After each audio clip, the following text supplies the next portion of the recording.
Good morning, ladies and gentlemen. My name is Ilias Grampas, and on behalf of the Secretariat of the European Parliament Intergroup on Climate Change, Biodiversity and Sustainable Development, I am delighted to welcome you to today's event on using sustainably sourced renewable materials to reach the EU Green Deal ambitions.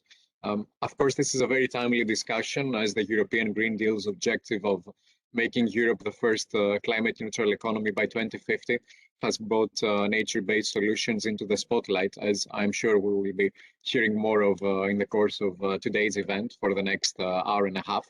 So before we kick off our discussion, I would like to take the opportunity to thank MEP Ms. Miapetra Kumpula-Natri, co-chair of the European Parliament Intergroup on Climate Change, Biodiversity and Sustainable Development, for hosting this event under the umbrella of the Intergroup, as well as, of course, to colleagues from Tetra Pak for kindly co-organizing this event today. Unfortunately, I would also like to let you know that unforeseen circumstances in the agenda of the MEP Ms. Kumpula-Natri would not allow for her live presence today to deliver her intro remarks in person, but on behalf of the Secretariat of the Intergroup, we have received her recorded intervention that we very soon plan on screening. Prior to that, I would only like to highlight to our audience that at the same time, we're extremely interested in hearing more from you as well. So I would like to invite participants to send us your questions via the Q&As box of the platform. For that, you can choose the all panelists option. And within your question, please make sure to indicate the speaker to whom your question is best addressed, so that on behalf of the Secretariat of the Intergroup, we can facilitate a fruitful discussion to follow.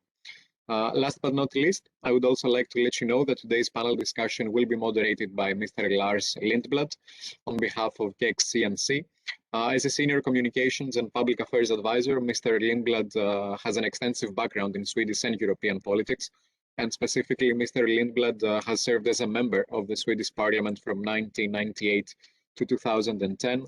Also holds a degree in construction engineering, and throughout his whole career in politics and consultancy, he has developed a key expertise in the topics of energy and forestry. So once again, on behalf of the Secretariat of the Intergroup, thank you very much for being with us today. And well, without further ado, let's hear more from MEP Ms. Kumpula-Natri.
So thank you very much to MEP Ms. Kumpula-Natri for setting the scene with regards to the discussion to follow. And on this note, I would like to provide the floor to Mr. Lars Lindblad, who will be moderating today's panel discussion. So Lars, over to you. Thank you, Elias, and thank you also for letting me moderate this highly interesting and, I must say, well-timed discussion. We have a very distinguished panel that I will present before I let the words to them. And we will have a discussion where I will ask some questions to the speakers and they will give their reply. After this, we will have a MEP and member of the intergroup that will give a comment about the discussion, and I will present her when we get there. With us for this discussion, we have Mr. Patrick Child, who is currently Deputy Director General in DG Environment at the European Commission, focusing on the EU's zero pollution strategy, chemicals legislation, research and innovation for environment and communication. From 2016 to 2021, he was Deputy Director General in DG Research and Innovation at the European Commission. We also have Mr. Ewald Rammersteiner, who is the Deputy Director at the Forest Division of the Food and Agriculture Organization of the United Nations, FAO. Prior to that, he worked as Program Coordinator of FAO's Strategic Program Sustainable Agriculture. Further, we have Mr. Alberto Arroyo Schnell, who is the Head of Policy and Program at the IUCN European Regional Office. He currently focuses on the working together with the key sectors related to biodiversity and nature, aiming to find ways to achieve the environmental targets jointly and to ensure ownership of these targets by all stakeholders. And we also have Mrs. Eya Hietavo, who is the Vice President for Public Affairs at Tetra Pak. From 2016 to 2021, she was the Head of Sustainability and Regulatory Affairs for Stora Enso Packaging Materials. Warm welcome to all of you. And we will kick off this discussion with the first question that goes to all of you. So to all of you, what is your view, the biggest benefit, and what is the biggest challenge for the full deployment of a circular bioeconomy? Mr. Patrick Child from the Commission, I give you the word. Thank you very much, and I'm really grateful to the intergroup for having this opportunity to participate in what I'm sure is going to be a very lively discussion this morning. And I think that you kick things off with an extremely relevant question. So for us, I think that the main benefit of the circular bioeconomy is the opportunity that it offers for leading companies in the European Union to work with us to address some of our existential challenges, but also to benefit from the market-leading position that European companies have in developing innovative solutions to support the bioeconomy, working within frameworks like the EU's bioeconomy strategy and Horizon Europe, really at the heart of the European Green Deal growth strategy as we work on this sort of twin challenges of the green and digital post-COVID recovery strategy. And I guess that the biggest challenge that we have is finding the right balance between the different demands that we put on our agricultural land, our forests and other land uses. I mean, we want at the same time to have healthy ecosystems. We want forests and other land use to be carbon storage and sinks, but we also need the land to provide raw materials like timber. And so, we have a finite amount of land, and so we need to find that right balance and do it in a way which also focuses on the ecosystems within the European Union without just exporting our problems to the rest of the world. Thank you very much. We'll come back to drill a little bit more in these comments from you. Thank you so much, Mr. Child. Mr. Ewald Rammersteiner from FAO, can you please give us your view? Yes, thank you, Lars, and good morning, everybody. I think I can continue where Patrick already pointed on. It's a great pleasure to be with you here today and inviting FAO to the discussion. It's really a very timely and in many ways strategically important topic, also in the follow-up to COP26, as Ms. Kumpula-Natri has indicated. I guess it's all clear that the circular bioeconomy would help minimize the damage and loss to the environment and optimize production processes, but also to maximize value added from a given resource in general. That of course rhymes well with the EU's intentions of a next generation fit economy with better production and better environment, as Patrick said, and also a better life overall. And for wood, this of course is a positive future because it's renewable resources in principle, unlike fossil fuels. But this balance that was already a topic is also one of the things that come up as an issue, because one of the things that I see in Europe and in many places in the world is that society, both as citizens but also as consumers, they have this intention of living in better harmony with nature and destroy forests less, but then it's also renewable resources. And forests provide these services, and they also are major connectors in the minds of people, Europeans in particular, to represent and connect people to nature, both for forests but also for wood products. And the challenge that I think we have in this context is that neither our societies necessarily nor our economic systems are prepared to walk the talk, if you want, to make this systemic shift at the scale that would be needed and the speed that would be needed to move away from a linear fossil fuel base to a circular economy. It's time consuming, it bears risks, and it has costs both for the producers and the consumers. For the forest sector, I think in particular large companies, they are on a very good path in the right direction. We have heard about bioplastics and other innovations that are there, but there is a by far larger share of the economy and companies that aren't working based on renewable resources, and we don't necessarily know where these all should come from because we don't have enough renewable materials, we don't have enough renewable energy, nor the technologies to allow them to shift painlessly into such a new world. And the same goes with the social systems. I mean, we might vote for a lot of these nice things as citizens, but as a consumer, I think we all have to look at ourselves and see how hard this transition is to transform consumption patterns in ways that are in line with the thinking of a circular bioeconomy. So I believe while forests connects us through services and products into that potential space, we still have a lot of things to do. For forests, maybe the main point in terms of consumption is related to food. A very large share of deforestation is driven by food production, and the EU is importing some of this deforestation. And there is this issue of trade that Patrick, I think, already indicated, but also it's an issue of health risks in terms of the pandemics, and also in terms of how we deal with people's obesity. So there is something wrong, there is something broken here, where I hope forests can be part of the solution. And I think one of the good news items is that there is a lot of information and forward thinking in all society and also the economic systems. And the signals that we have received from policymakers and also the finance community, including at COP, is very strong. It's maybe triggered by a realization that that was an Italian author that one had it in a book, where if we want things to stay the same, we have really to change a lot. And I think that is what is ahead of us. Certainly the ambition is there in the EU and also globally. Back to you. Thank you very much. Mr. Alberto Arroyo Schnell from IUCN. What is your opinion about this? Thank you very much, and thank you for inviting me to this very important and very timely discussion, as it has been mentioned already a number of times.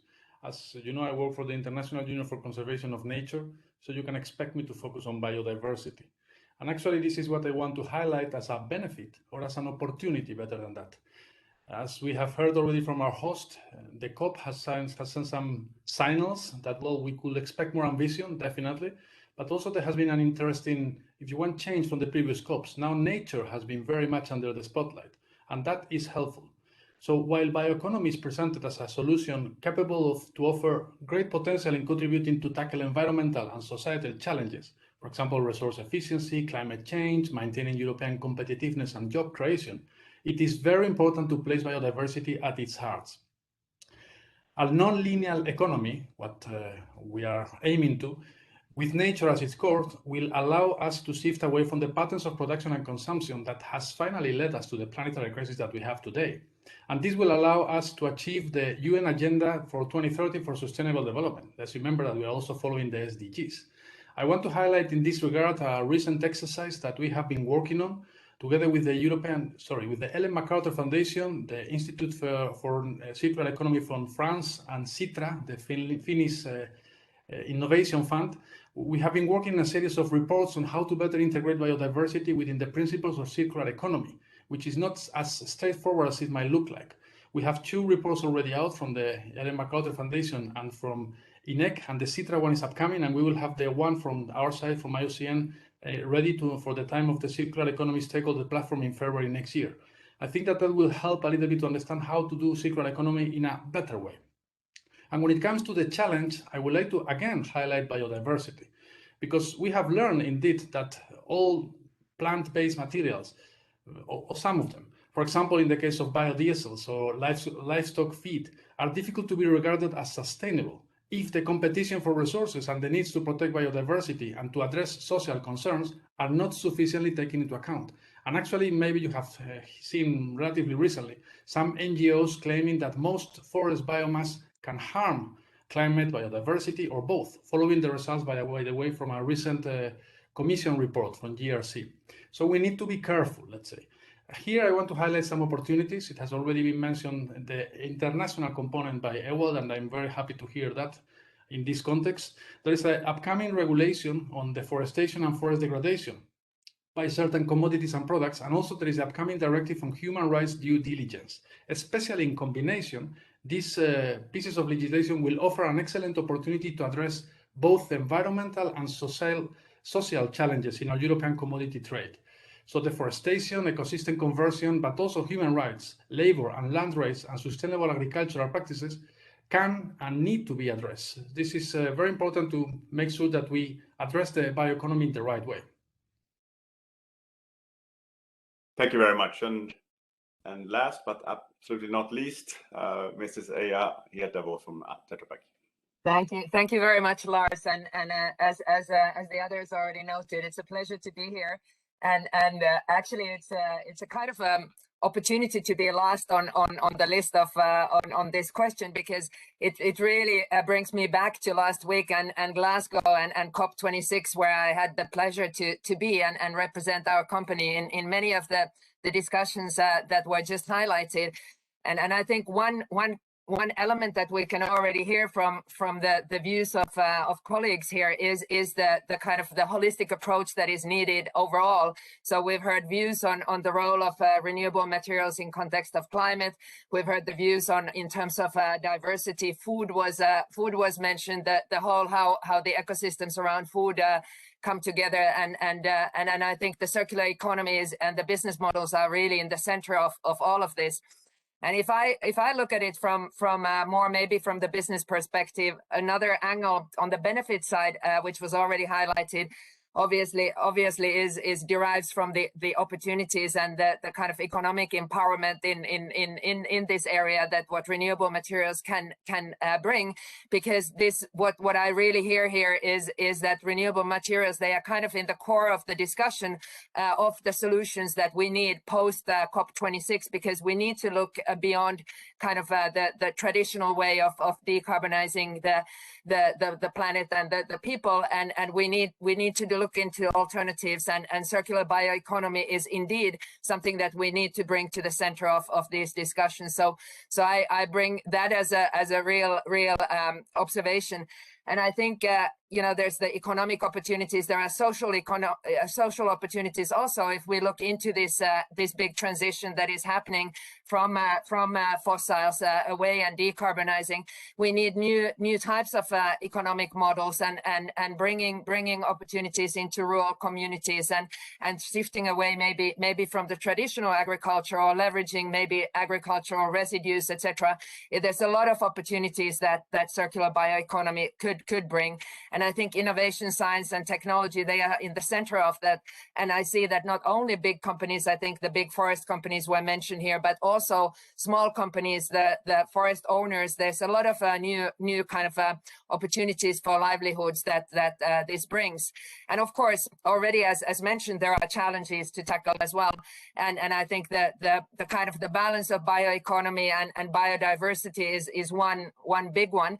And we shouldn't underestimate overall, if we think again more holistically, is the challenge of system change and how to do this. You know, what is going to be the time to market if we look into alternative ways of working. I think that the policy makers, they are already addressing, things like responsible sourcing, and also we're looking into the kind of cascading use of biomass in a different ways, because one thing that we've also seen that with this core being, currently discussed is the energy transition, the role of renewable energy and the kind of the basis on renewable woody biomass. How do we assure that we have enough biomass and it's sustainably sourced and used? So there are challenges and there are opportunities, but I would really see that by far the opportunities overrule the challenges, because together we can resolve those challenges and work collectively in that area. Thank you very much. My next question goes to Mr. Child. The Commission is proposing a set of new initiatives to regulate the use of biomass, and it mentions LULUCF, RED II, deforestation-free supply chain, EU restoration targets, and forest strategy. How will the Commission avoid that those hinder innovation at the time when plant-based products are needed the most to fight climate change? Well, I think that the objective of our various legislative proposals are to address these sort of dual challenges of both sustainability and circularity. And to achieve both of those things, we obviously need a strong dimension also of research and innovation. And I believe that the framework that we are developing and we're proposing, discussing with member states, with the European Parliament, is intended to facilitate the striking of this balance between the different challenges. How do we address climate change, reducing greenhouse gas emissions, while also, as other colleagues have said, protecting biodiversity and reducing other forms of, for example, air pollution, which can be a byproduct of burning biomass. And here, really, innovation and plant-based products have a very important role to play. I think we need to be quite sort of hard-nosed about it. I mean, we have to recognize that biomass is a central dimension of our renewable energy strategy. 60% or about of our renewable energy consumption today is coming from biomass, which is about 10% of our overall energy consumption in 2016. And so we will certainly need to have a continuing strong dimension of bioenergy in helping us to meet the 20% targets that we have for renewables. And also, we can expect that to increase as we work towards the 2030 targets and our longer-term 2050 full decarbonisation strategy. So we will need to continue to have biomass in the energy mix. But at the same time, we need to ensure that the biomass that we are consuming for energy purposes is the right quantity and the right quality. So on quality, we need to be very sensitive, and Alberto was very eloquent on this just a moment ago, on the impacts on, in particular, our forests for biodiversity and air pollution. And we need, therefore, to tighten the definitions of how we measure sustainability, of what biomass can be considered as sustainable when it's burned. And on the quantity, we also need to boost the other sources of renewable energy, and which the prices are coming down, which is, of course, great news, so that we also have the products of our forests and other land-based products in order to help with this whole circularity agenda.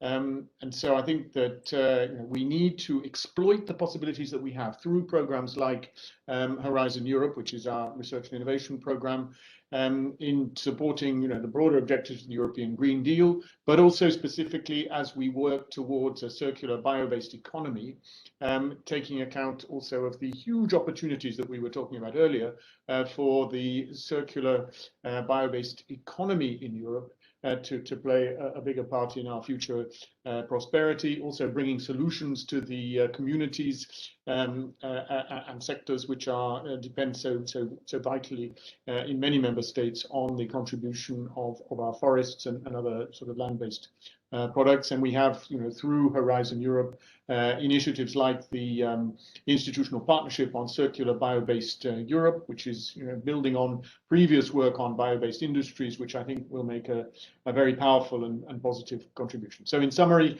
there is certainly no contradiction between our legal framework and our support for innovation. On the contrary, the two go very much hand in hand with, I think, what is a shared objective of this group, this panel, which is to see sustainable and circular bioeconomy in the European Union as part of our European Green Deal. Thank you. Thank you. You have twice now put the finger what I think is the key issue here. You said it in your initial comment that finding the right balance, and you repeated that now as well. And we see discussion. I mean, on one side, the necessity to phase out fossil use fossil-based products, and on the other hand, preserving the recipients of carbon and biodiversity. And in that discussion, we have had a very, very intense discussion this year around the biodiversity and forest strategies, where the forest industry has been very critical, and we have had very intense discussions with the NGOs, and the Commission has been very, very active in that. How do you feel that the Commission is finding that right balance, and what can we expect in the next step? Well, I mean, firstly, I think that our forest strategy, which was adopted earlier in the year in July as part of the Fit for 55 package of measures to sort of take us towards our 2030 goals in a more sort of decisive way. I mean, it was, of course, has stimulated a certain debate in the industry. I mean, but I mean, I wouldn't say it's been universally critical. On the contrary, there have been some strong voices welcoming the proposals that we brought, and precisely our new strategy is intended to help us to find this better balance between, on the one hand, what is genuinely sustainable forest management practices, and we certainly strongly support the continued contribution of a dynamic and successful forestry sector in the European Union, contributing both to our objectives for more circular and sustainable products from wood, and also for the contribution that the wood industry and biomass can make to our renewable energy objectives. And we are taking that discussion forward. I think it was Errol who mentioned, I mean, or maybe Alberto, that we are this week now coming forward with a new set of proposals on forest degradation and deforestation, which will restrict imports into the European Union of products in certain categories, so timber, cocoa, sort of palm oil and other things, coming from other parts of the world, which could also result in the sort of degradation of forests that we all want to avoid. And I think that the conversation needs to continue. I think it's very important that we see what we're doing in Europe within the global context as well, because as I said in my introductory remarks, we cannot have a strict policy in the European Union which then immediately exports the deforestation impacts of consumption in Europe to other parts of the world. And that's why I think that the proposals that we'll be adopting this week are very complementary and necessary, sort of in support of our broader forest strategy. And we're looking forward later in the year to have, I hope, conclusions from the Council of Ministers and inputs also from the European Parliament on our forest strategy, in the hope that indeed it will make a very positive contribution to the goals that we, I think, share as part of the European Green Deal. Thank you, Mr. Child. Mr. Rammersteiner, demand on forest grows not only in the EU, but also globally.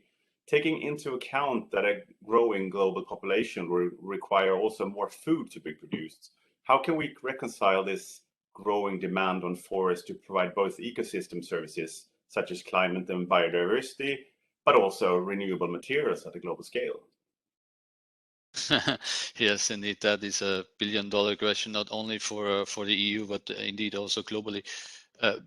But it's not one without solutions, and I think that's also coming through here. There are challenges and there are solutions. What we don't have, I think, is ready-made answers on that straight away. But what we do have is an increasingly building up evidence on which directions to take as pathways towards developing solutions that work for both the environment and for people. And these often depend very much on the specific local context and conditions, and that's the important thing here. And I think there are maybe three pathways that we see that go in the right direction. The first one is to protect and conserve the forests and the ecosystem services they provide. It has been amply pointed to already in this discussion. And halting deforestation here is certainly a very important step, also because it is one of the most cost-effective actions to mitigate climate change. But also, and I think Alberto has underlined this very nicely, this is if you take the climate contribution of forests together with the biodiversity contribution, the water contribution, and the soil productivity contribution of forests as services, that's a huge contribution that forestry makes, and it's also reflected in the forestry strategy proposal, as far as I can see. And we might not always think of it, but of course these are important parts of a circular bio-based economy, and they create a lot of jobs or provide a lot of jobs and incomes. The second pathway is also fairly well underway, and that is to restore and improve productive landscapes. Restoring with the bond challenge, the 350 million hectares of deforested and degraded land would not only absorb gigatons of greenhouse gases, they would also enhance biodiversity, improve productivity of land, and provide the basis for better livelihoods and resilience, and also some of the bio-based materials that we have been talking about here. So, but not only restoring it, also the simple efforts of putting trees on farms would already have a lot of benefits. Agroforestry, silvopastoral systems can just make land more productive and less wasteful. The third pathway, I think, is a bit at the core of this material thinking in the circular bio-based economy, and that is to enhance the sustainable production and use of renewable resources for materials and for energy as the center of discussion here. That is evidently important if you want to go away from fossil based products and substitute these with more carbon neutral products. Becoming more bio-based, you have no other chance than to look at this in a meaningful way. And this not only contributes to storing carbon, for example, in buildings and the European Bauhaus initiative in that direction, but also, as was indicated, a lot of innovation in new fields such as biochemistry and related green job creation. We have bioplastics, still a very small share of the plastics market, which is huge, but it's growing very fast. And there are many other applications of a very valuable raw material, and that's one of the issues that underlie this issue of cascading. Because of course, yes, if you burn it at your first opportunity, you have lost it for a lot of other value-added production opportunities. And we do think that the combined potential of these three pathways, the halting deforestation, if you want to protect and conserve, the restore and improve, and then to enhance the sustainable use, that's a package that has actually enormous value if you are interrelating those. Yes, there are a lot of trade-offs that need to be handled, but there are also many synergies which might work in one location and not necessarily in the other one. So there is a lot of context-specific fine-tuning that is necessary. But what I think is really important for these pathways to go forward is two things, and they have come out quite nicely. The one is to consider the environmental dimension and the social dimension at the same time.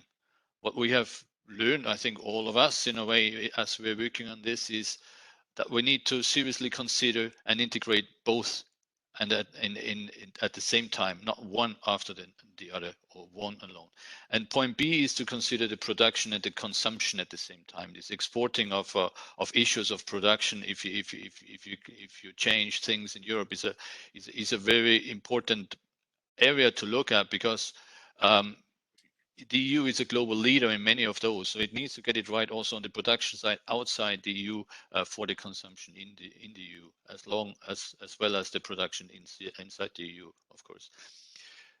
The key point here, I think, is in many ways for production, it's the upscaling of land use, productivity, and controlling the rebound effect, and the material efficiency in the chains. Better land use can and must, with a given population growth, produce considerably more goods and services with less land. Agroforestry, as we mentioned, with regard to cocoa production, for instance, a lot of it is smallholder production. There is a lot of livelihoods that depend on getting this right in many areas. The same goes for palm oil. There is more smallholder production of palm oil than you would think. So it's not only the big companies here, the big companies are visible, but there is a lot of smallholders involved and the social issues with that. Same with intensification of livestock or crop production in Africa. All of this can be fairly well improved from a land use perspective. The other one is material efficiency. If we want to get better, we have to get away from food loss and waste, where we estimate around 30% that is lost and wasted, but also wood loss and waste if you want. Certainly there is less so in advanced economies. The forest industries are very fine-tuned on this, but globally around 50% of the industrial roundwood is still used for fuel wood and often below its value-added potential. So there is a lot of potential to use material better and to use land better on the production side. On the consumption side, I'll not dwell as long, but certainly this is also very important, also because a lot will depend on how we deal with consuming services versus consuming goods, how we get people to use renewable and more sustainably produced goods, including energy, dematerializing consumption. Circular economy can contribute a lot, and forests, again, are very much in the center because they have these services and the goods and those in a renewable way if we are able to make this sustainable. So the EU measures on deforestation, for instance, and the trade in commodities has a lot to do with EU as a consumption space with many citizens that run this consumption on a lot of imports. The same goes for food. And this transition, it needs to come with an eye on the inclusivity. There are around 9 billion hectares of forest and farm landscapes globally, and about half of those are controlled by family farmers, smallholders, local communities, indigenous peoples, with more or less secure rights. They are key players and partners on this. So while large companies will be needed to be part of the transition because they can shoulder more costs and more risks, the solutions will not work if the majority of those that depend on income from land use can't make the transition and are left behind. So that's a key point, I think, that underpins the rural dimension that I think was already pointed to. The other one is the incentives to change behavior and at scale. There is a lot of risks involved for producers and consumers. There are costs involved for shifting to more sustainable patterns, and that can be supported by policies that create conducive policy and legal frameworks. We have just heard from the many very interesting proposals and initiatives of the EU, where the challenge is now to get this balance right, because they lie in the details. How well are the environmental and the social dimensions balanced? How well are consumption measures considered? What the implications would be on the production that is often somewhere different, often somewhere different on the planet, and so on. The other one is this reducing the negative impact of incentives as they are currently structured to both producers and consumers, reorienting them towards measures that better achieve these environmental and social and desirable outcomes. We have agricultural subsidies, an endless topic in the EU, of how to adjust the social and the environmental side of it. A very important one at the global scale. This is about $540 billion a year that we are talking about. Not to talk about the fossil fuel subsidies. COP26 has made a start in some of this. And then, of course, the orienting of new funding in the right direction, including for science, technology, and innovation, but also for smaller scale innovation and innovation environments. Climate change finance, recovery programs, they all provide opportunities to think how we can support innovations better at different scales and in different contexts. Let me conclude with two remarks just to connect to this year and next, because these are very important years in the EU on forests, but also globally. Now in the follow-up of COP26, a lot can happen with forests, which have gotten a lot of attention in many ways, and it will depend on how we deal with these issues in those wider dialogues. The same is for the UN Food Systems Summit that happened in September. There's a whole transition going on the food system side. The farm to fork strategy and Fit for 55 are parts of that discussion, but they also link over into forests. There is COP15 on biodiversity, and on the FAO end, we organize the World Forestry Congress next year in May. We also launch the State of the World's Forest 22 report that will look into these transformation pathways that we talk about, and we will hold COFO. So we do hope that we can be part of the conversation and this discussion that needs to happen. The decision taken in these 2 years will shape the future of forests for years to come, I would say.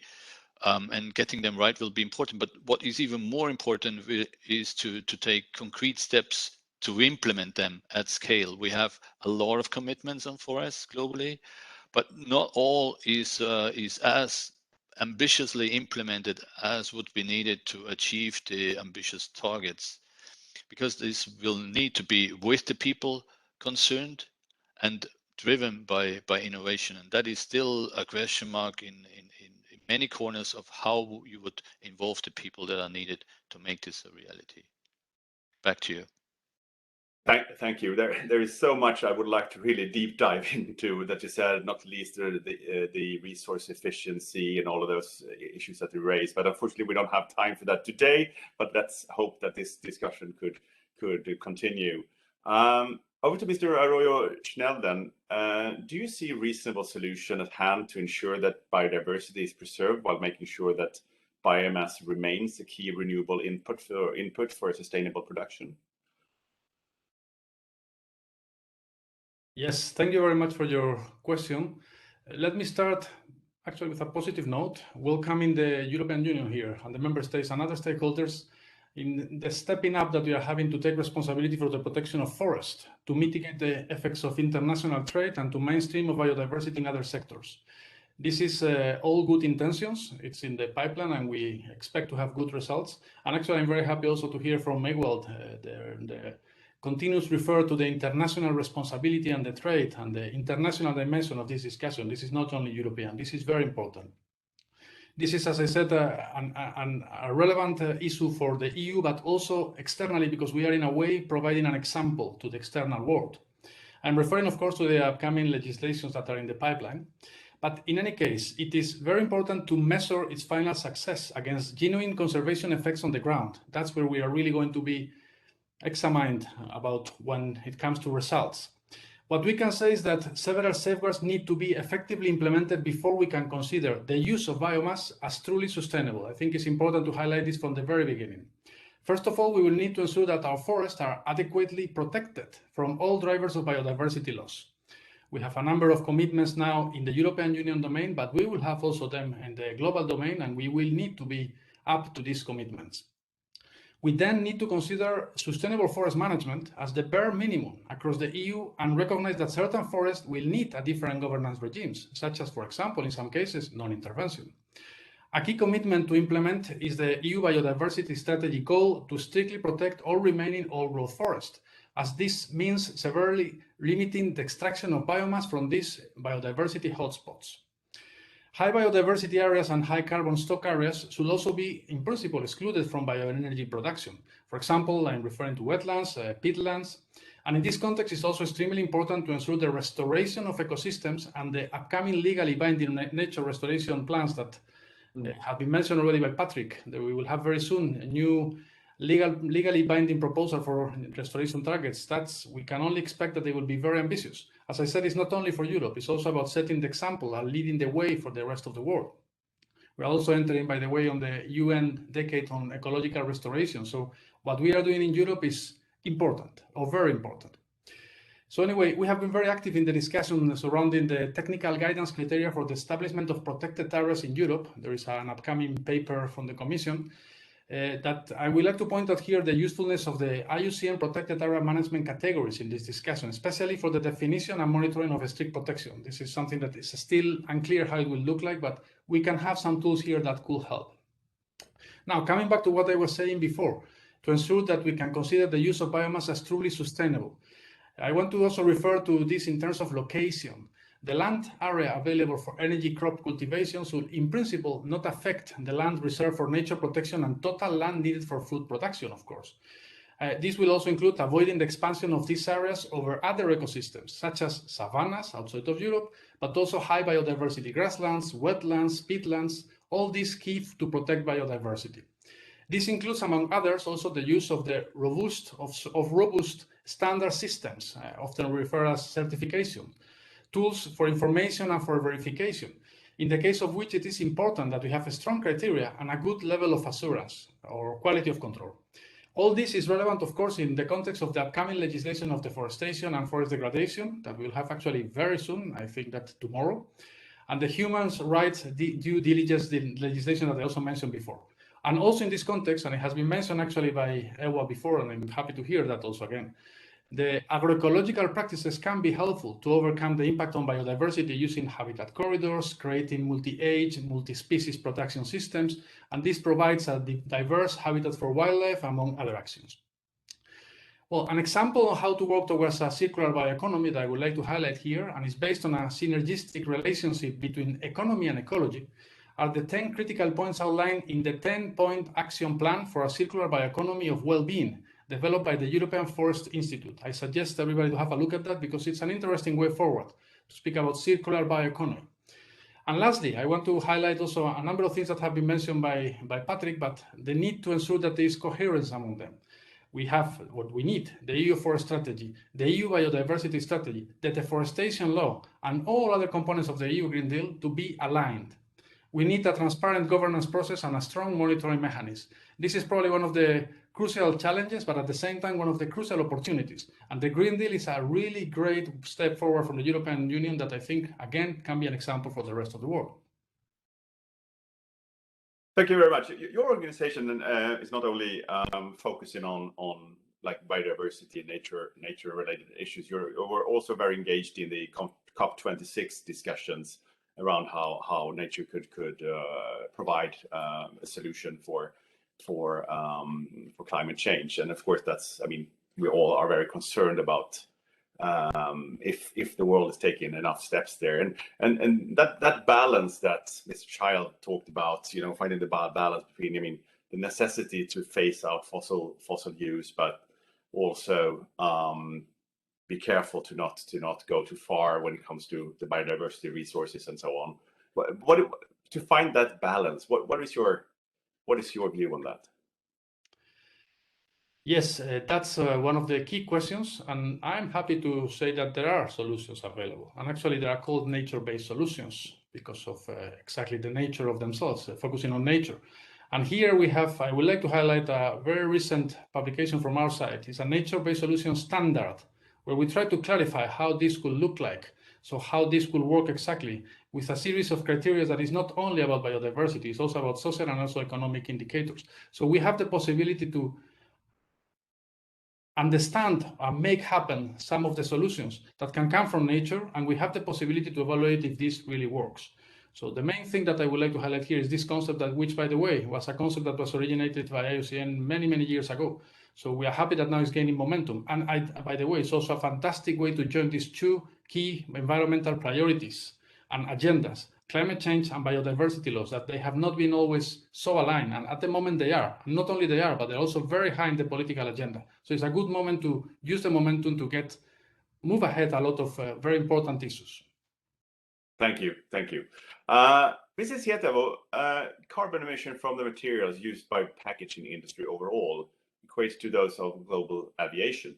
How can your industry reduce its emission, and what solutions sustainably source renewable materials offer in that respect?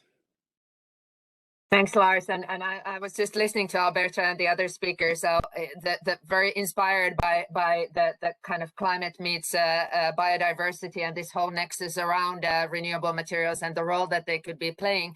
And I think before entering the kind of the response, maybe we all need to recognize that we're talking about a very big transformation, and what it means, for instance, for packaging, it's really a system change that we're facing. So I think these are big questions and big decisions are needed. And those of you who don't know Tetra Pak, I'd also like to point out that we're not just a packaging company. So we are one of the world's largest food packaging companies, but we're also a company who has end-to-end solutions for food systems. So we're also one of the world's largest food processing technology companies. So therefore, this kind of a discussion which has been now moved from biodiversity to climate to circular economy and to food and the kind of intersections of this, it's very relevant for us. And we have just put forward a white paper which kind of discusses these areas, and sustainable packaging is obviously one key solution there. And again, renewable materials play a key role there. So we work across different platforms at industry level, really on constituting what is responsible packaging. And I think life cycle thinking is really at the core of it, and the design for both to optimize the packaging so that there's resource optimization, but also end of life considerations already in the beginning. And I could go on and on explaining about sustainable packaging, but what if I just say a couple of things on what we believe at Tetra Pak would be the key ingredients to kind of move from what we have today and really drive systems change in the packaging industry. It is the design, it is the use of either recycled or renewable materials and responsibly sourced, but it is also looking at how we can kind of move into the renewable energy transition, whether it is sourcing, manufacturing, transportation, or end of life, and with all this with the best available technologies, and effectively recover and recycle materials. And we really need to have science at the center of it. So at Tetra Pak, we really endorse the science-based targets, whether it's for climate or for nature. So these are areas which are going to be critical, as is the life cycle analysis for looking at the optimized packaging, and then obviously the end of life considerations. But for food packaging, we always need to remember that safety comes first. And we also, at Tetra Pak, when the company was founded, actually soon 60 years ago, I think that the founder was always talking about the importance to remember the function of packaging. So it's not like packaging was invented for nothing. It really is about protecting, and it is about communicating, and it should save more than it costs. So that's maybe my quick intro, realizing that we're kind of running out of time as well. But it is an important area where I think in the packaging, the renewable materials have a huge opportunity to transition, within this circular economy context, and creating new business models and economic prosperity for as well. Actually, we're not that bad off when it comes to time. So let me just follow up with one question to you, Aya. We heard the Mr. Child from the Commission saying it's so important to find the right balance, and we heard and we heard from the FAO that it's not possible to find enough renewables for on a global level. What is your thought about that? I mean, coming from a company using renewable materials for making your packages, what is your expectations on the future and this balance to find? Yeah, I think it's a really good question. And of course, there's been a lot of debate about the kind of short-lived products using biomass versus the long kind of carbon storing products. And as you know, I come from the industry, so to say, and I know how preciously the materials are actually being used. So this whole concept of cascading use of biomass, it's indeed very critical, as is the kind of energy transition on how biomass is actually you know, as colleagues here were mentioning, you know, we have new technologies at hand. Some of those new technologies for energy transition, they are not fully deployed because of financial issues. So the kind of financial and economic models to support that transition and kind of to secure the sustainable use of biomass, those are totally critical, and we need enabling policies to secure that. But I think overall, there's a lot of opportunities to explore ways moving forward, and I think if we look into the packaging sector specifically, which I think, you know, has a critical role, as you'd mentioned about CO2s, etc. We will need to balance out how which type of feedstocks we're going to use, and what is going to be the balance of single-use versus reusable packaging. And I see already, for instance, in transport packaging, we see that there are opportunities also to move to reusable packaging. So it's going to be a kind of a I would again speak to the life cycle thinking. We need to look at the best options for the best end use. Where food packaging, of course, there's a criticality in terms of what purpose it serves, and we need to be really mindful that the risks that we know from the past, when we didn't have safe food packaging, what did that mean? And not only in Europe, but more kind of in the bigger sense of global issues with food security, and what we can do when we can preserve food safely and transport that to where it's not available. Thank you very much. I will wrap up this part of the session for a final question, and may I ask the speakers to be reasonably short, right, like a minute or two. But to all of you, as a key takeaway from our discussion today, can each of you share with the audience what would be your proposal for a concrete next step so that we can get it right? Mr. Child, I'll give you the word first.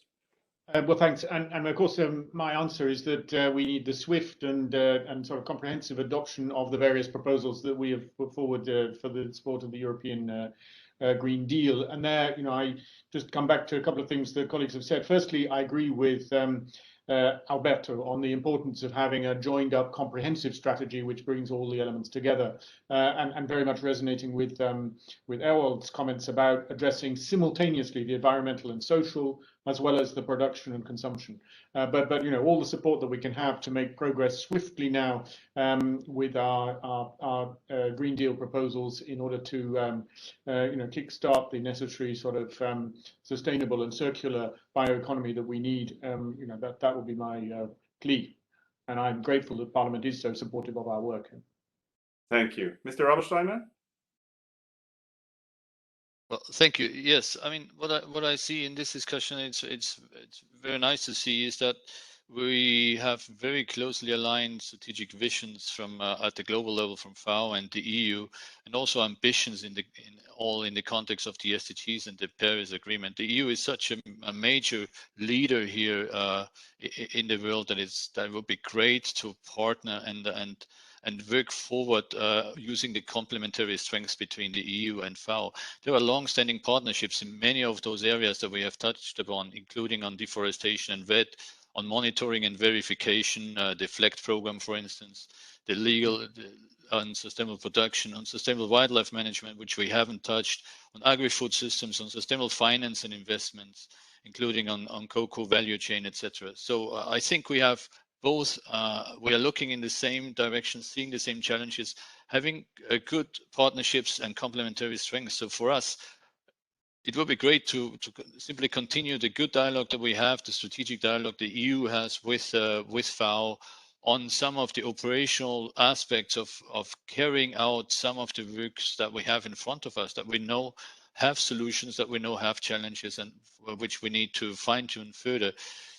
there is a lot that can be done together. I think next year is a critical work to be done. The EU is preparing the forest partnerships, a critical connection to the sustainable production and the social aspects of the consumption in the EU and the import.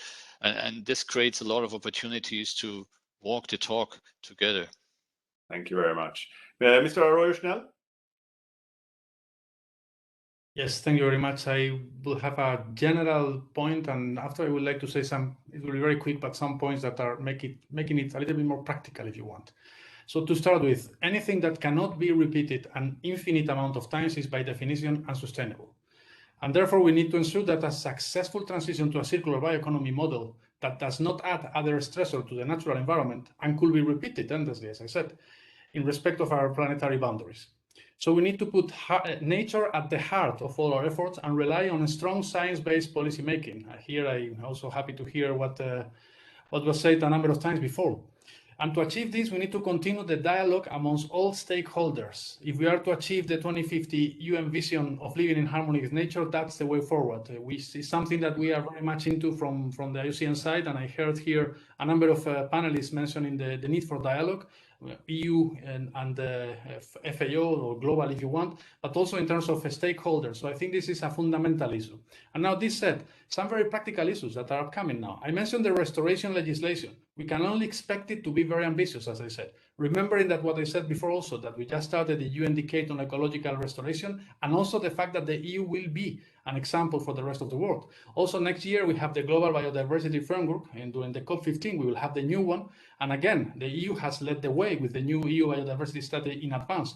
It's again a responsibility from our side to be ambitious enough to show the way for the rest of the world. And another very practical point is that we have now the member states developing the CAP strategic plans, the Common Agricultural Policy. Well, it's again a way to show the ambition and to show and lead the way on how the things should be done in respect to sustainable agriculture. And finally, the deforestation, again, an upcoming piece of legislation. As Patrick was saying, there is a number of issues upcoming now that are very, very important. Well, we need to protect forests, but we also need to protect other ecosystems. And that's one of the key messages. Especially, we should not protect forests at the expense of other ecosystems. This is it. Thank you very much. Thank you very much. Mrs. Jätemo? Thank you, and I really like the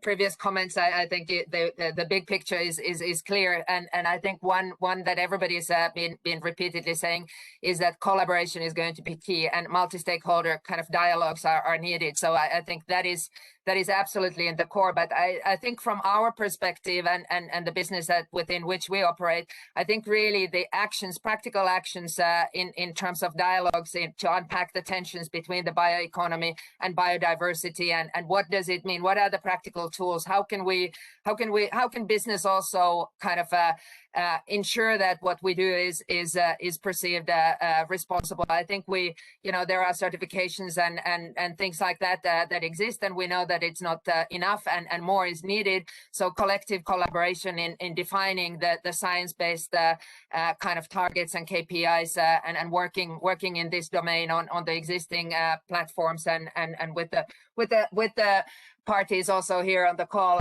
we really look forward to that collaboration. Thank you very much. And thank you all of you for a very interesting discussion. And it feels like we could continue this for a very much longer time, but unfortunately we have run out of time for this part. And now we are very curious to hear a reaction on this from the European Parliament. And to comment this discussion, we welcome Mrs. Elsi Katainen, who is a member of the European Parliament for the Renew Group. She is a vice chair of the European Parliament's Committee on Agriculture and Rural Development and the co-chair of the Sustainable Forest Management Working Group of the European Parliament Intergroup on Climate Change, Biodiversity and Sustainable Development.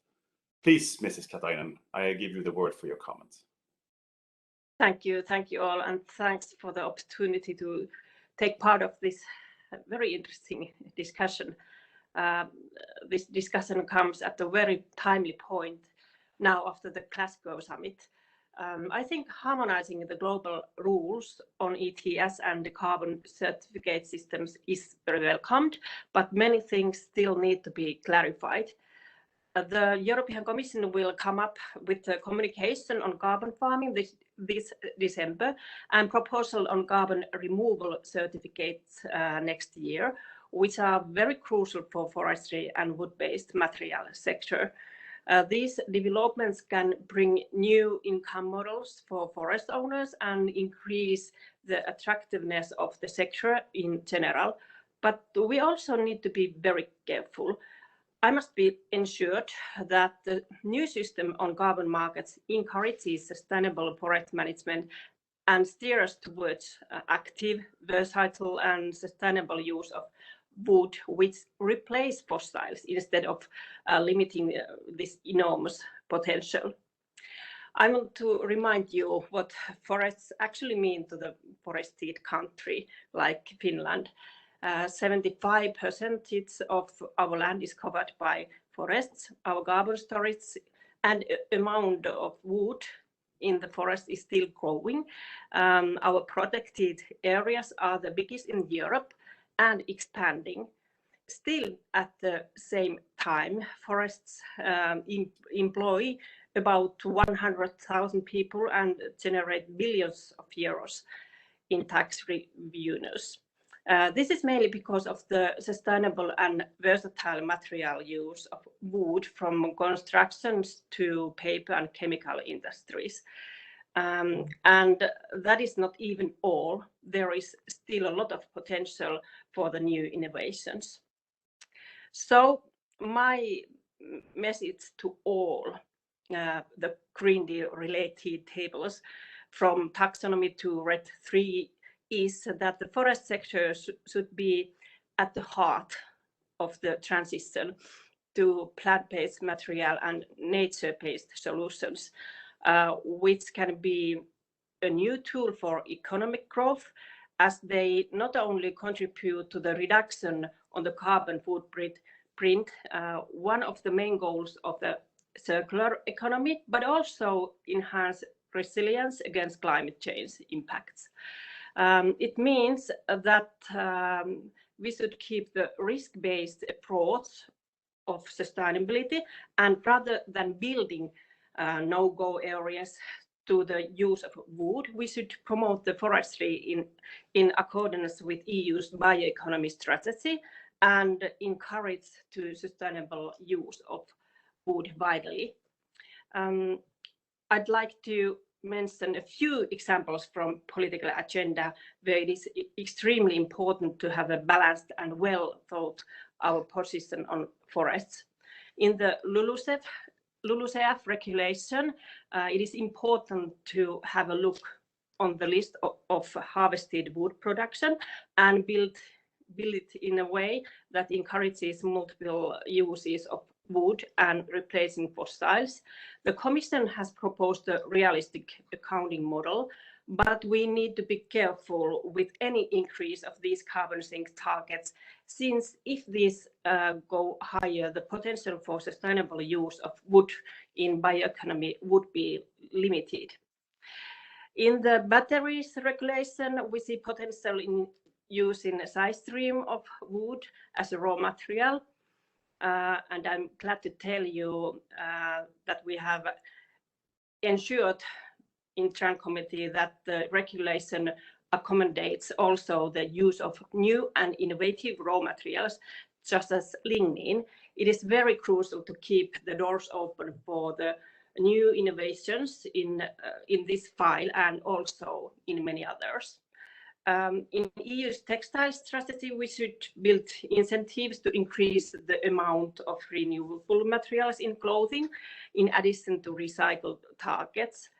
Agri Committee will draft a new report led by Ulrike Müller on EU forest strategy, published by the Commission during the summer, and there are some loopholes to fix. I think the Commission strategy doesn't recognize enough, especially the importance of promoting recyclable and short-term wood products, such as hygiene products and packaging materials, which also play an important role in replacing fossils. But the most important thing is to stress the fact that forestry belongs to the national competencies, which also the Commission has agreed in the strategy. These are my short remarks. Thank you so much. Thank you so much, Mrs. Katainen, for your very interesting remarks. And we've seen that there's come quite a lot of questions coming in on the Q&A field. So now I leave over the word to Ilias Grampas to lead the Q&A session. Thank you very much, Lars. And of course, a warm thanks also to our excellent set of speakers for such an interactive discussion during the panel part of today's event, but also to MEP Ms. Katainen for highlighting all the key policy opportunities ahead.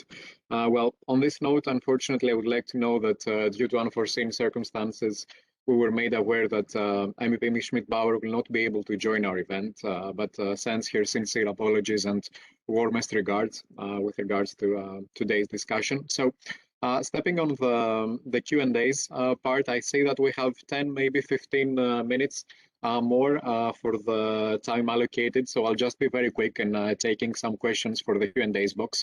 I'm going to read out the first for all speakers, which would be, according to the 2016 EU Bioeconomy report, it estimates that European forests and the forest-based bioeconomy could capture 25% of current CO2 emissions within the coming 2 or 3 decades without policy incentives.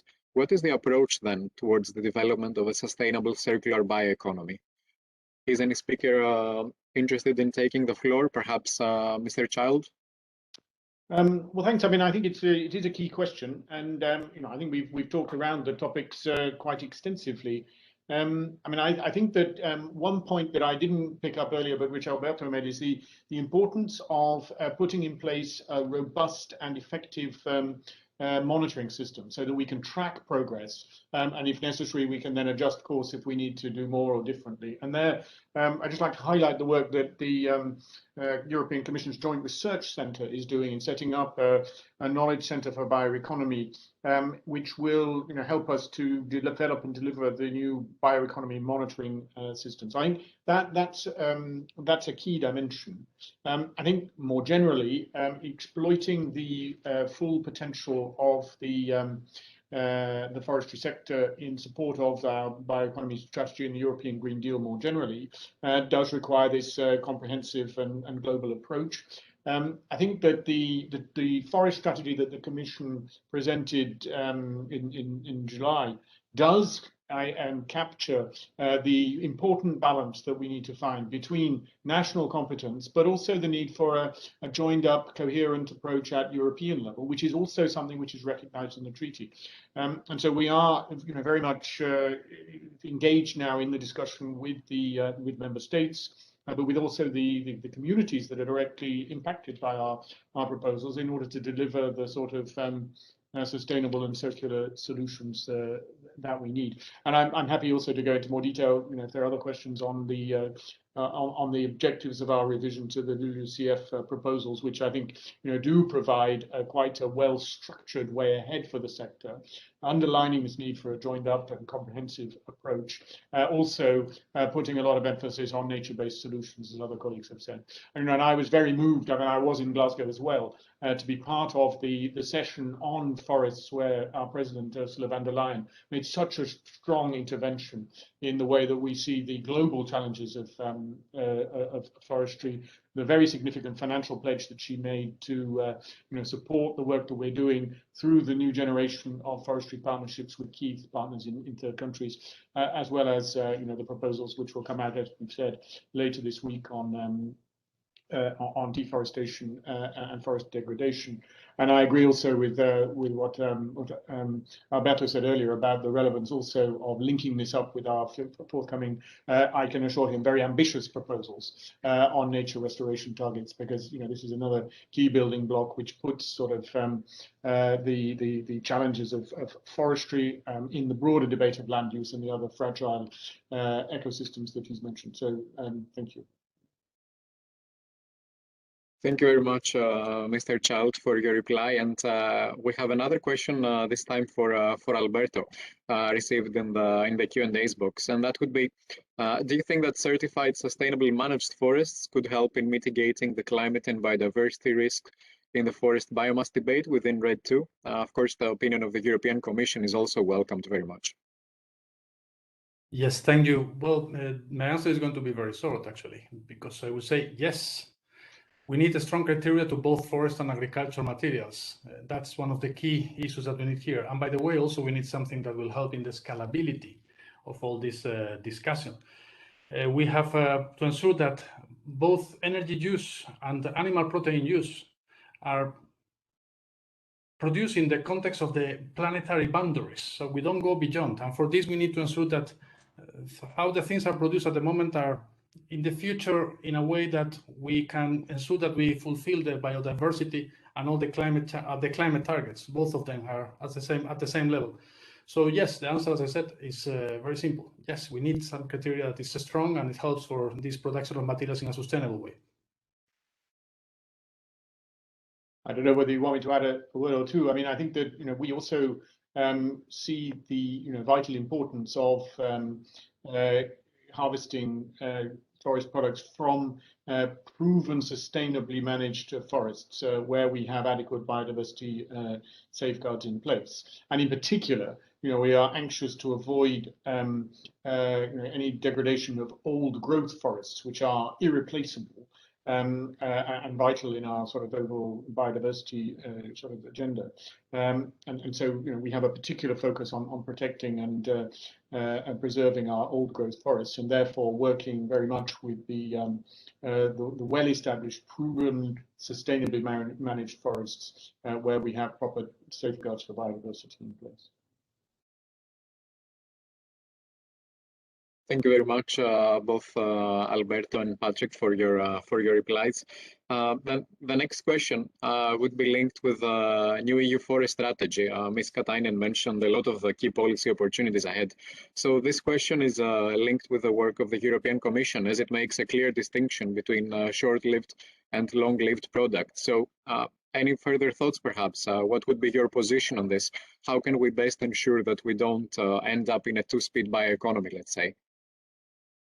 You're asking me again? Well, I mean, maybe Mrs. Katainen. Yeah, sorry. I say Ms. Katainen also would like to take the floor. Yeah. Perhaps Ms. Katainen, feel free.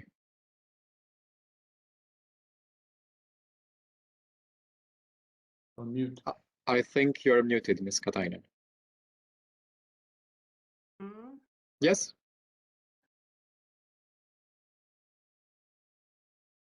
Yes, that's How about perfect. now? Yes, perfect. Thank you. Well, I think that the short-term and recyclable products should be better covered in the EU forest strategy, and this is something what we will definitely stress in the Parliament's report, which is now under preparation.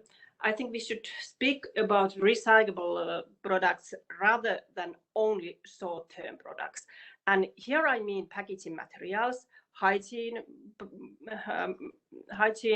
products, etc., which demand is actually growing and where the alternative is always fossils. This bioeconomic thinking should be in the DNA of the Green Deal, and the Commission needs to follow the bioeconomy strategy better, I think. There is no need for the distinction between long-term and short-term products, as if we want to replace the fossil in material use, we need them both. On the carbon storage point of view, we need more long-lived products like timber and other building materials, but to make those, there are always side streams which need to be used as well, and the outcome of these side streams are these short-term and recyclable products. I see also the importance of short-lived products on hygiene and other, for example, on packaging products to replace fossil-based solutions.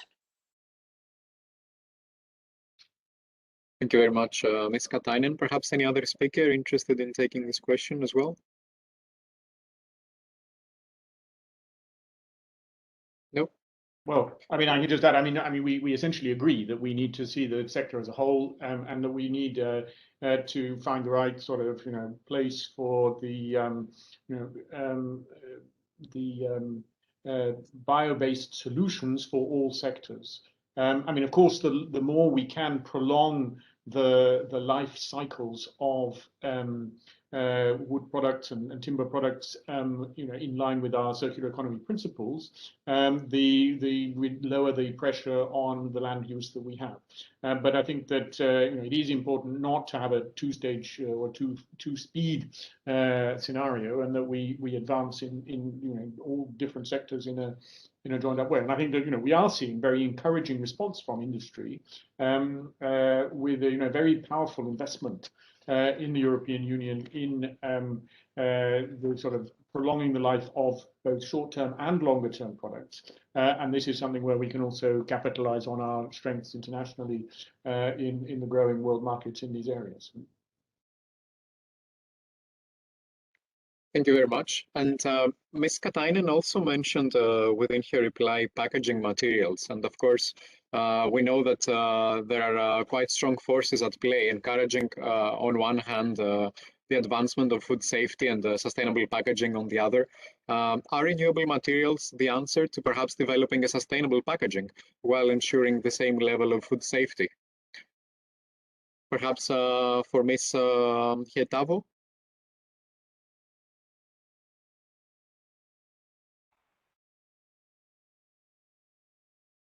Sorry for for the typical clicking. Yes, well, I guess my presentation already earlier was kind of endorsing this, and as I said, like, it's maybe not as simple as just to shift from let's move all the fossil-based materials into renewable packaging materials, but I think we need to see within the parameters of what we can say as science-based metrics on where the balance is right, because I think we have the environmental aspects to consider. We have, of course, lots of recycled materials becoming available now as well. So when we can use recycled materials for certain end uses, we should leverage those opportunities.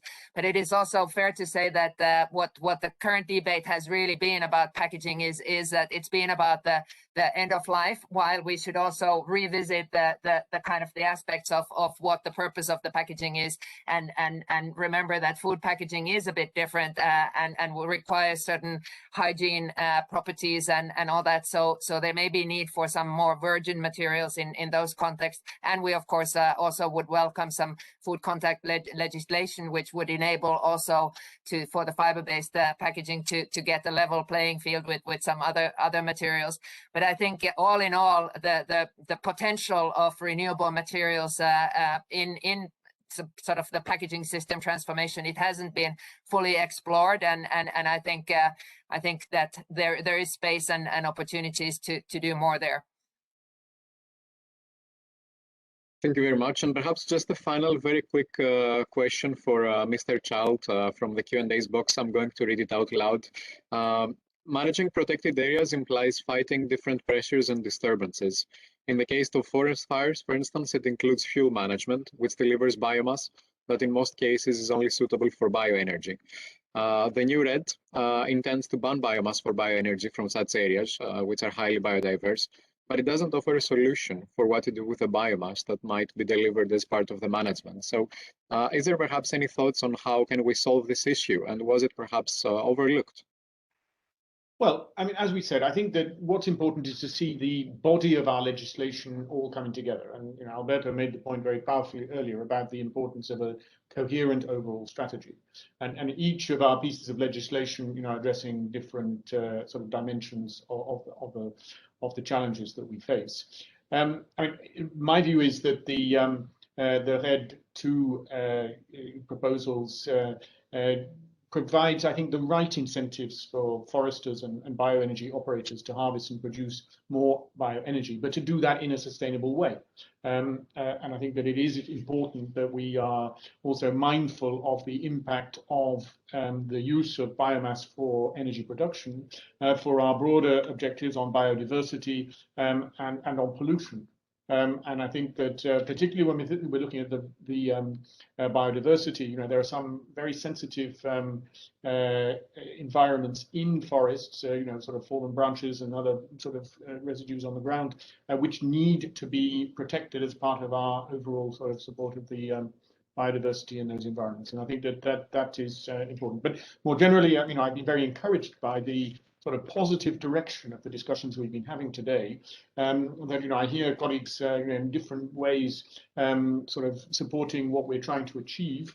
I mean, and as a necessary contribution to our European Green Deal objectives. And I'm really, you know, looking forward to continuing the conversation with all stakeholders, because I think as Aya was saying earlier, I mean, this is a major transition, a huge challenge, and unless we get, you know, really united behind it together, bringing all the relevant operators and stakeholders, we will not strike the right socioeconomic balance in order to advance our very necessary ecological, climate, and biodiversity agendas. And there, you know, finally, I do agree that, you know, we have a major opportunity in the COP15 next year on biodiversity to, you know, cast a fresh sort of global spotlight on what we are trying to do in the European Union and how we, you know, sort of promote that also globally. So thank you.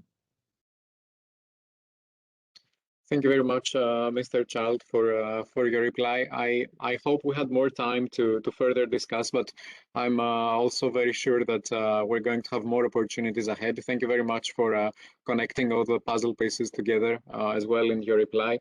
As we're all looking forward to, of course, continuing the discussion in the future. So on this note, I would like to provide the floor to MEP Mr. Petri Sarvamaa for his closing remarks. MEP Mr. Sarvamaa is a member of the European Parliament for the EPP group and a member of Committee on Agriculture and Rural Development, so the Agri Committee, and he's the rapporteur for the European Forest Strategy of 2019. So Mr. Sarvamaa, the floor is yours.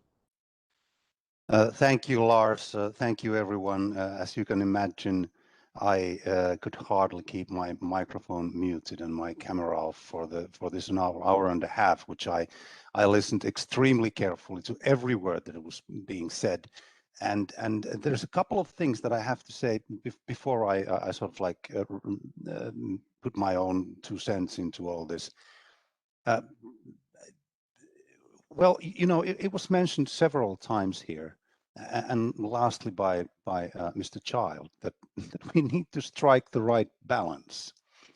And also, in other words, like, you know, that the forest, sustainable forest management is at the heart of replacing fossil materials and et cetera, et cetera. So, but every time I hear this, I'm kind of ironically smiling to myself that actually these phrases don't mean anything as long as we have very different views of what actually is balanced, and therefore we can keep repeating these till the end of the world. But the main point really is actually, exactly as Mr. Child said, that unless we manage to strike the right balance, it will not be as efficient as it could be. This whole exercise and the whole humongous task that we have ahead of us. So this has to be said first. And the other thing that needs to be said before anything else is that, well, as the main architect of the European Parliament's stance on the forest strategy, and also having noted that the Council had almost identical view than what the Parliament eventually had with 2/3 majority. I'm not going to go into this debate about how balanced the Commission strategy is, and I'm deliberately calling it Commission strategy because we have the Parliament stance, and we have the Council stance, and they are almost identical, but the Commission's final forest strategy is very much different from those two. So there, I don't think it can be argued against that something is missing in the balance if the outcome is so much different from what the two legislators wanted to see. And this is extremely important because the forest strategy, as far as we talk about the forests and sustainable forest management and the role of the forests and what they could do in achieving the climate goals of the Green Deal, as an overarching overall strategy is very important, because we then see that in all the details, no matter if we talk about whatever legislation that is part of the Green Deal, or like in this debate today, we have heard of the details, that they all are under those things that are in the forest strategy, and therefore this is really the key to try to get the right balance. I also heard from at least two panelists, if not three, that we need to strike the right balance between the social aspects and the environmental aspects. And I don't know if it was deliberately or just by accident forgotten that if we don't have the economic aspects included, then we simply will not get the best achievable result. I mean, without economic feasibility, that then comes with the innovations and investing in research and development, you just simply will not get the best possible results. And overall, I would also say that the other thing that I think still needs a lot of work on is the focus and the shift of whether everything we do in the Union is to enable and not to restrict. It comes over and over again in the discussion about the forests. I mean, as long as you have anything that is strongly focused and strongly emphasizing the protection and preservation of forests, it simply doesn't make any sense as far as as long as we want to really have the maximum available circular effect. And forests, if anything, is circular if we understand it correctly. And again, we come to this discussion about, well, actually, what exactly is sustainable forest management?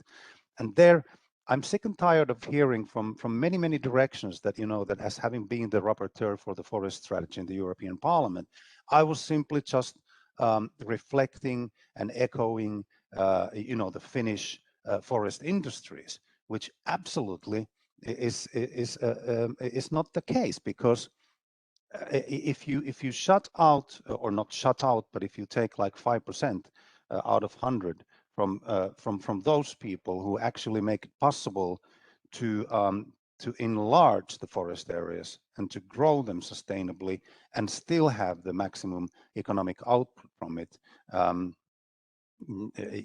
mean, already there the discussion is a little bit tilted. But I think I touched maybe a little provocatively. Maybe I should have spoken first and then have the rest of the hour and a half to deal with the a little harsh statements perhaps that I made. But I don't think we will have the world made ready after this panel, and we need to keep up working on this. But just to wrap it up and to repeat, having said everything I just said over the last few minutes, of course, doesn't mean that I would not be 100% behind the goals. And this, I guess, remains, the little differences that we might have in how we see and how we emphasize things, that this is what we need to be working on, because we all share the same goals. Absolutely, it's just maybe sometimes that how we will get the best possible outcome is maybe not so in unison. But on my behalf, I really want to thank for this opportunity, and the organizers, the intergroup, and the excellent panelists. And you all have a great day. Thank you very much, Mr. Sarvamaa, for summing up the discussions in such a holistic manner and so much to the point. We definitely need to strike a balance, looking at the great potential of research and innovation, as you mentioned, but also the three pillars of sustainable development, so the environmental, social, but also economic point of view to the discussion. So thank you very much for highlighting that. I would also like to thank Mr. Lindblad for moderating today's panel discussion, and of course our excellent set of speakers for today. A warm thanks equally goes out to participating MEPs, so specifically Ms. Kumpula-Natri, Ms. Katainen, and Mr. Sarvamaa, as well as their teams, for being part of today's discussion. And of course, last but not least, to our audience for their active engagement when it comes to addressing the use of sustainably sourced renewable materials to reach the ambitions of the European Union Green Deal. So as we're wrapping up today's event, on behalf of the Secretariat of the Intergroup, I would like to equally thank you very much, and I'm very much looking forward to continuing the debate in the future. So stay safe, and see you next time. Thank you very much. Thanks. Thank you. Have a good day. Thank Bye. you, colleagues. Bye-bye. Bye. Have a good day. Nice to meet you all. Thank you. Bye-bye.